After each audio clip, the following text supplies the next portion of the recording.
ఓయా రూమ్కు లవర్ని తీసుకుపోవడం వల్ల లాభాలేంటో చెప్పు.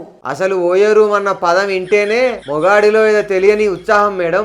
ఏదో సాధించబోతున్నామన్నట్టు ముఖమంతా ఎల్ఈడి ట్యూబ్ లైట్ లెక్కి వెలిగిపోతుంది. అట్లాంటిది ఇక లవర్స్ ఓయో రూమ్ కు పోతే లాభాలే లాభాలు. ఫస్ట్ లాభం, దోస్తులు 2000 అప్పు అడుగుతాడు, బండి తీసుకుపోయి మెడికల్ షాప్ కాడ ఆగుతాడు. ఇక మళ్ళా ఆత్రంగా అమ్మాయిని ఎక్కించుకొని తన గమ్యానికి చేరుకుంటాడు. రెండో లాభం, ఇద్దరి ఆధార్ కార్డులు తీసుకుపోయి రిసెప్షన్ అప్పచెప్తారు. ఎవరన్నా చూస్తాలా లేదా అని దిక్కులు చూసుకుంటే భయంగా లోపలికి చూస్తారు. మూడో లాభం, పార్కులు అయితే సరిగ్గా మాట్లాడుకోవడానికి ప్రైవసీ దొరకదు. అదే ఓయో రూమ్ లో అయితే 24 గంటలు రెంట్ తీసుకొని మనసు విప్పి మరీ మాట్లాడుకోవచ్చు. నాలుగో లాభం, పోలీసు వాళ్ళు చెకింగ్ కత్తే గట్టిగా దొరికిపోతారు. ఆ ఇద్దరి అయ్యవ్వను పోలీస్ స్టేషన్ కి పిలుస్తారు, అందరి ముందు ఇజ్జత్ ఇస్తారు.